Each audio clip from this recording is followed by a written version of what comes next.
এমন কোনো পরিচালক, শিল্পী, কলাকুশলী নেই যাদের সাথে আমি কাজ করি নাই। আমাকে ছবিতে ডাকছে ঠিক আছে, কিন্তু টাকা দিচ্ছে না। আরে ভাই, চিকন আলীর ফ্লেভার আপনি তাদেরকে দিয়ে পারবেন? এখানে মান্থলি আমার খুব ভালো একটা অ্যামাউন্ট আছে আমার স্টুপ দিয়ে, তাও যদি আমার 1.5-2 লক্ষ টাকা থাকে, এনাফ ইজ এনাফ। মানুষগুলো হাসতে চায়, সেজন্য আমি হাসির খোরাক যোগাইতেছি। প্রথম সিনেমা করেছিলাম মান্না ভাইয়ের সাথে, সুলতান এক্সট্রা, যেটা এফডিসি থেকে ডেকে নিয়ে গিয়ে আমাকে বানানো হয়েছিল, অভিনয় করানো হয়েছিল। ওইটা আমি ধরি না মান্না ভাইয়ের সাথে। পরবর্তীতে করলাম আমি এনায়েত করিমের রঙিন চশমা, ওইটা দিয়েই ক্যারিয়ারটা শুরু। সেন্ট্রাল কমেডিয়ান, শুরুতেই এত বড় একটা ব্রেক সেটা দিয়েছিলেন হচ্ছে এনায়েত করিম ওনার রঙিন চশমার মাধ্যমে।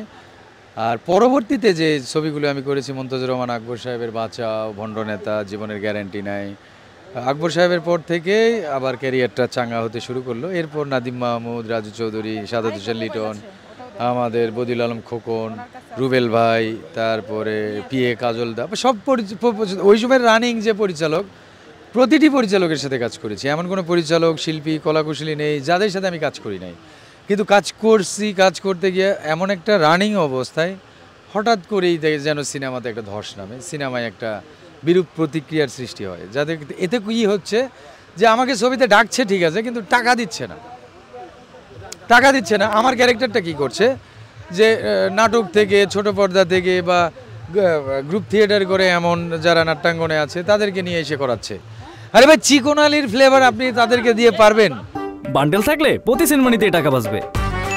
বিকাশ সেনমানি বান্ডেল কিনে জিতুন প্রতি লেনদেনে। বাধ্য হয়ে আমি সোশ্যাল সাইডে অ্যাডিক্টেড হই, সোশ্যাল সাইডে আমি ইনভলভ হই। সেখানে ইনভলভ হওয়ার পর আমি এই যে আমার কন্টেন্ট ক্রিয়েটিংগুলো করি ফেসবুক, ইউটিউবে, আমি এখানে অনেক সাকসেস। এখানে মান্থলি আমার খুব ভালো একটা অ্যামাউন্ট আছে আমার স্টুপ দিয়ে, তাও যদি আমার 1.5-2 লক্ষ টাকা থাকে, এনাফ ইজ এনাফ।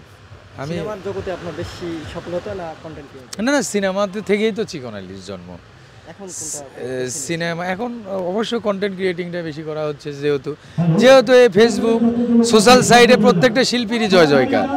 যারা এখানে ভালো কিছু করছে তাদেরকেই পাবলিক লুফে নিচ্ছে, এর মধ্যে আমি আছি। আমি যেহেতু হাসির খোরাক যোগাই, মানুষ হাসতে চায়, মানুষ প্রচুর হাসতে চায়, হিউজ হাসতে চায়। মানুষের দৈনন্দিন জীবনে প্রচুর টেনশন, চিন্তা, চেতনা, দাঙ্গা হাঙ্গামা, সাংসারিক একটা ঝামেলা, ঝুট, এগুলো লেগেই আছে। এই মানুষগুলো হাসতে চায়, সেজন্য আমি হাসির খোরাক যোগাইতেছি। তো হাসির খোরাক যোগাইলে তো এটা আমার রেসপন্স বেশি, আমার প্রচুর রেসপন্স সোশ্যাল সাইটে আলহামদুলিল্লাহ।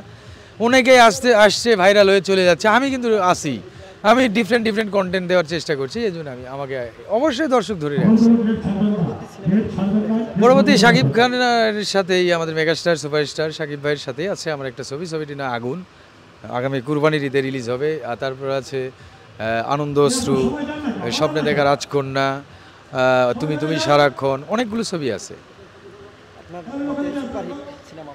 সুপারহিট সিনেমা অনেক 100-র মতো সুপারহিট সিনেমায় মনে প্রাণে আছো তুমি যদি বউ সাজো, ভালোবাসলে ঘর বাঁধা যায় না, মনের ঘরে বসত করে, পুরামন 2, পুরামন 1, অসংখ্য।